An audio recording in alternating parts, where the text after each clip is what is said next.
Welcome to another Friday fishing forecast. I'm Todd Fouché, and it looks like it's going to be a lopsided weekend a little bit. We have Saturday, which is going to be pretty nice. The winds are going to have died down from earlier this week. This last week, earlier in the week, where with the wind was blowing like there was no tomorrow.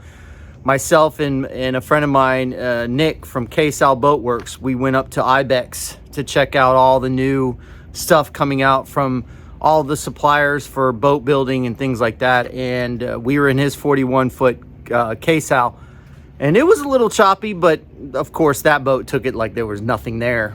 But the winds have laid down. It looks like Saturday's going to be the better of the 2 days, especially for offshore fishing. So if you're planning to go offshore, I would definitely do it on Saturday instead of Sunday. We do have a front coming through late Saturday. It's going to cool things down on Sunday. Thank God it's finally here. We're going to have some cool temperatures actually into the up north in the low 50s to low 60s here. So I'm looking forward to that. That means fall's coming around the corner. I've heard a lot of good reports since we had a little bit of a front come through earlier that we had the grouper bite had turned on extremely good in the bay.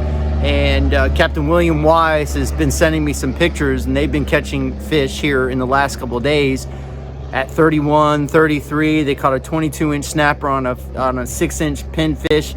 So things are starting to happen. The water temperature's cooling down. So look forward to that. This weekend, actually tonight or this afternoon, we're leaving to go on an offshore trip out towards the Elbow area, staying overnight. And we're gonna go for monsters. This is a trip that I've been thinking about for a while. We're actually going out with Nick on his K-Sal Boat Works boat, and I'm looking forward to it because it's going to be something different. And I'm hoping that we can get into a lot of different species. We're gonna go after red snapper, giant gags, big mangroves. We're gonna go after pelagics if we can get some wahoo, some tuna, things like that. Nick is a former commercial fisherman, so he knows that area very well. So I'm really looking forward to it. Of course, we're going to do a video on it. I've got the perfect name if everything aligns right for it.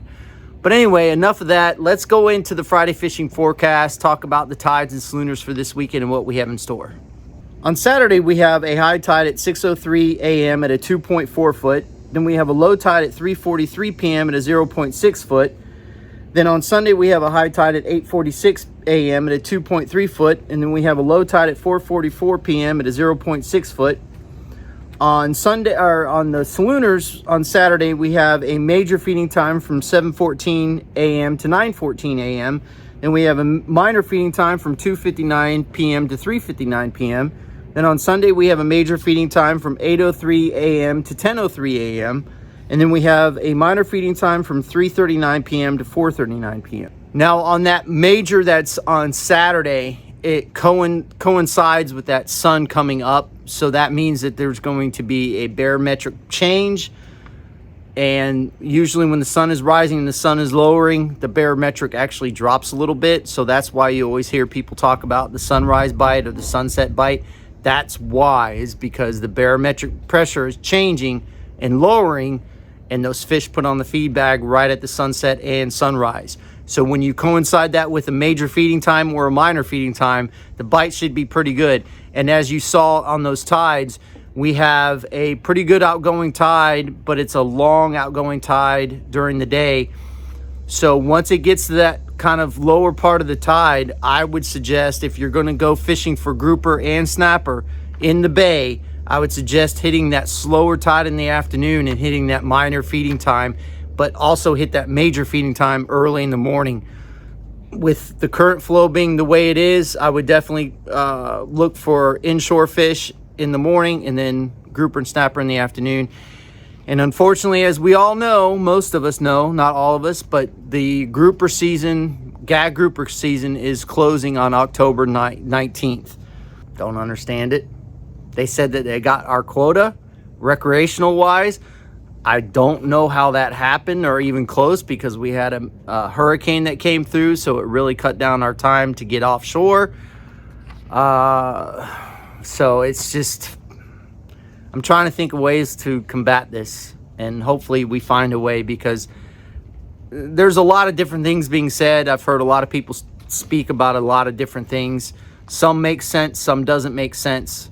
And unfortunately, in the world we live in, a lot of it doesn't make sense.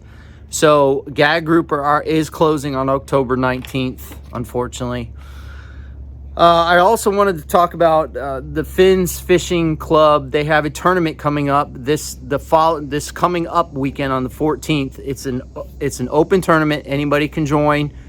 It's a multi-species tournament, so it looks like it's going to be a good time. We're looking for more boats to sign up. I'm going to participate in it. I'm going to offer my boat to people that don't have boats. So if the tournament does go on, we're looking for, like I said, we're looking for people to sign up. If it does go on, I've already got my boat full, but we do have other boats available. If you don't have a boat and you want to fish this, you can definitely get involved in that. Also, O'Brien's Fishing Club is having their meeting this coming Wednesday. Captain Ryan Rickard is going to be a speaker. That's a great club if you're in the Brandon area, Apollo Beach, Tampa area. Great club to be involved with. I know the people that run it, and they're really, really good people, Brandy and Scott. And then you have Henry Kirkland. Great people, so definitely check that out. Other than that, I want to thank everybody that came out to the St. Pete Fishing Outfitters event last Saturday. We had a pretty good turnout for our speaking engagement, so that was a lot of fun. Got to see some people I haven't seen in a while. Captain Rafael Rios, his Happy Snapper food truck. Food is amazing, so if you're in an area that he's having his truck be at, then I would definitely go in and see what he's all about, because that food was amazing. So without all that being said, I just want to say thank you again for all of the support. We really, really appreciate it. We got really short on lead, so we actually found some lead, a new supplier, and so we're having 3 different suppliers with lead. So I want to say thank you to everybody for being patient. Again, thank you so much for watching. We really appreciate it. Fish more, catch more, and we'll see you on the flip side.